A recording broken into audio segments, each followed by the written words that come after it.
Baik ya. Jadi selanjutnya kita akan lakukan komparasi begitu, atau kita mengecek kembali dari sumber belajar kita ya. Dari sumber belajar kita apakah ya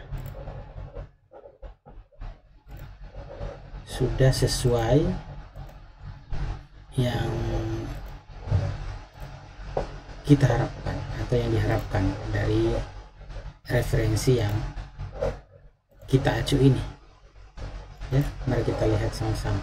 Ini ada contoh bagaimana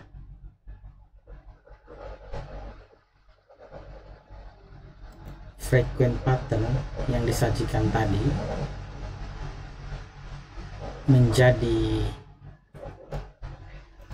dasar dalam sebuah teknik asosiasi ya. Mari kita lihat contohnya. Jadi berdasarkan referensi kita, contoh yang diberikan itu ini ya. Jadi misalnya ada tabel diberikan kepada kita seperti Anda lihat ya. Tabel ada 2 kolom dan beberapa baris ini. Kolom pertama adalah transaksi ID dan kolom kedua itu item yang dibeli atau barang yang dibeli, kira-kira begitu ya. Nah, ini saya ada 5 transaksi ya, transaksi 10, 20, 30, 40, 50 dengan masing-masing ada item yang dibeli. Misalnya transaksi 10, item yang dibeli itu adalah bir ya, nut sama diaper gitu ya, kira-kira ya. Atau bacanya bagaimana itu, kira-kira begitu. Nah, yang pertama kita harus pahami dulu sesuai dengan definisi kita di awal tadi belajar tentang frequent pattern, maka kita sebut dulu item set. Jadi ada namanya item set. Item set itu adalah set of one or more items. Jadi himpunan satu atau lebih item itu disebut sebagai item set. Itu dulu ya. Satu atau lebih item disebut sekumpulan atau himpunan begitu ya. A set, sekumpulan satu atau lebih item disebut item set. Jadi kalau dituliskan K item set dari X, itu adalah himpunan X yang anggotanya adalah sebanyak K ya. Jadi ada X1, X2, X3 sampai XK ya. Tuh disebut K item set daripada X. Nah, kemudian ada juga yang disebut sebagai absolute support ya.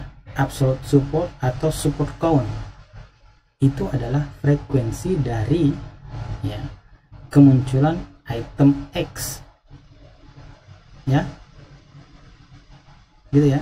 Jadi frekuensi disebut sebagai absolute support atau support count, sedangkan support atau relative support atau dia punya notasi S adalah fraction of transaction that contain X, atau biasa juga disebut sebagai nilai probabilitas dari transaksi yang mengandung X ya. Dan selanjutnya lagi sebuah item set ya, item set tadi itu apakah dia satu item set, 3 item set, 2 item set, disebut frekuen jika ya, X supportnya ya, jika nilai probability daripada X nya itu tidak kurang dari minimum support threshold. Nah, oke. Jadi ini definisi-definisi yang kita harus pahami dulu sebelum jauh ya. Jadi dalam beberapa hal itu kita menggunakan definisi ini dulu ya, sesuai dengan referensi yang kita acu. Jadi sekali lagi bahwa frekuen di sini Anda lihat dulu, frekuen ya, sebuah item set X, apakah satu item set, 2 item set, 3 item set dari X, itu disebut frekuen jika ya supportnya itu tidak kurang dari minimum support threshold. Tadi teman Mujabir sudah memperlihatkan contoh minimum supportnya, thresholdnya ada yang 2%, ada yang 3%, begitu ya Jabir ya? Iya Pak. Ya. Itu yang disebut sebagai threshold, ya. Nah, kalau kita lihat diagramnya di sini, teman-teman mahasiswa, di sini kita diberikan sebuah diagram. Jadi tadi ya, pembeli di sini yang kuning ini membeli bir, ya. Sedangkan yang merah ini, ya, diagram fairnya adalah biru, di sini dia membeli di upper, ya. Dan di sini yang hijau ini adalah membeli kedua-duanya, ya. Ini ada sebuah diagram yang membacanya kira-kira begitu dari tabel ini, maka kita bisa ya menggambarkan seperti ini, ya, bahwa terdapat juga kalau kita mengelompokkan customer yang membeli diaper dan bir, maka kita bisa mengkategorikan dalam bentuk 3. Ada yang membeli bir saja, ada yang membeli diaper saja, dan ada yang membeli keduanya. Jadi bisa kategorikan pembelinya itu atau customer itu menjadi 3 kelompok, ya. Jadilah kita cluster juga, itu bisa juga itu. Ya, maka tadi di awal dikatakan bahwa frequent pattern itu digunakan juga untuk itu, ya. Baik, mari kita lihat selanjutnya. Ya. Selanjutnya dari referensi yang kita acu tadi, Anda lihat ya bahwa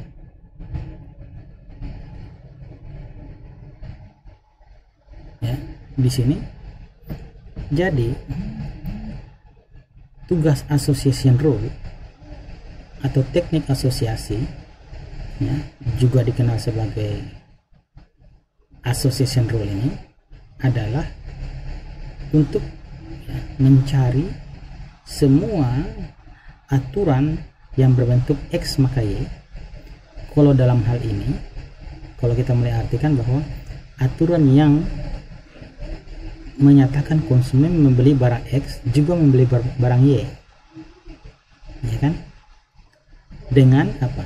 Dengan parameter support dan confidence yang memenuhi. Dalam hal ini dia lebih besar atau sama dengan threshold yang ditentukan. Dari mana penentuan threshold ini? Apakah dari peneliti atau sudah ditentukan? Nah, itu boleh jadi. Apa dari coba dan lain sebagainya, mana yang lebih baik? Nah, itu nanti akan ada referensinya bagaimana menentukan support. Apakah kita sebagai peneliti memiliki kuasa penuh untuk menentukan thresholdnya, atau dari karakteristik data seperti apa? Nanti kita akan lihat, ya.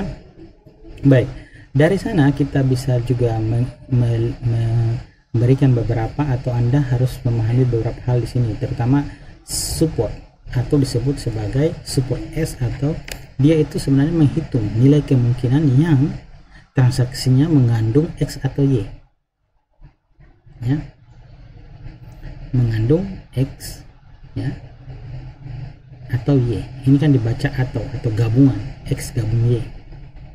Oke, ya. Dan yang kedua ada confidence, atau disimbolkan dengan C. Tadi support notasinya adalah S, sedangkan confidence notasinya adalah C, ya. Dan ya, juga disebut sebagai peluang bersyarat, atau disebut sebagai conditional probability, yang transaksinya ya mengandung X juga mengandung Y, ya. Nah, bagaimana berdasarkan ilustrasi contoh yang dimaksudkan? Anda lihat di sini, ya. Anda lihat contohnya. Kita misalkan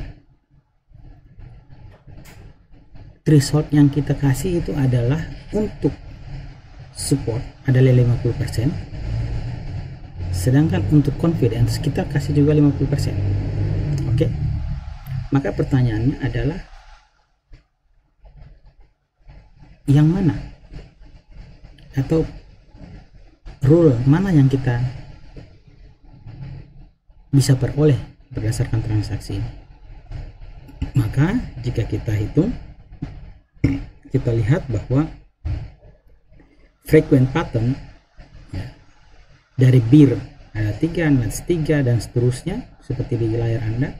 Sedangkan untuk yang K item set atau 2, jadi yang satu item set itu seperti itu, dan 2 item set itu diperoleh bir dan diaper, itu bernilai 3. Maka kalau kita lihat association rule-nya, kita dapat bahwa bir, ya, bir maka diaper, jika orang beli bir dan jika orang membeli bir maka orang tersebut juga membeli diaper, itu nilai supportnya 60%, sedangkan nilai confidence-nya ada 100%. Dan selanjutnya rule yang ditemukan selanjutnya, jika orang membeli diaper maka juga dua membeli bir, itu nilai supportnya adalah 60, sedangkan nilai daripada confidence-nya adalah 75. Dan dengan demikian bahwa berdasarkan nilai support dan confidence yang kita tetapkan atau kita pilih sebesar 50%, maka kita dapatkan dua rule ini, ya. Dua rule inilah yang menjadi hasil dari penerapan teknik association rule ini, ya. Bagaimana itu lebih detailnya, itu nanti ada algoritmanya, seperti algoritma a priori seperti yang disampaikan oleh teman Anda nanti. Kita akan lihat itu bagaimana algoritma itu berjalan. Namun sebelumnya, teman-teman mahasiswa, silakan kita diskusikan dulu apa ada pertanyaan atau tidak mengenai bagian ini atau di slide ini, bahwa rule yang ditemukan itu ada dua, bir maka diaper dengan nilai masing-masing support dan confidence-nya, dan diaper maka bir untuk nilai support dan confidence-nya. Kenapa tidak sama? Nah, mari kita diskusikan ini, siapa tahu ada yang mau berbagi. Ya, silakan.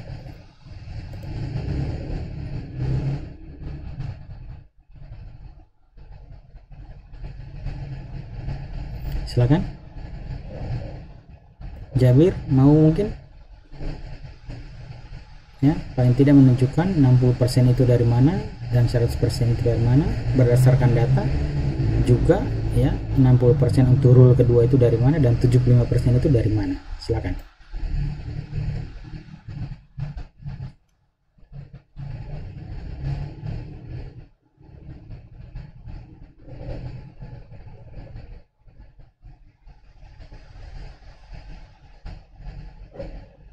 Oke ya, kita diskusikan.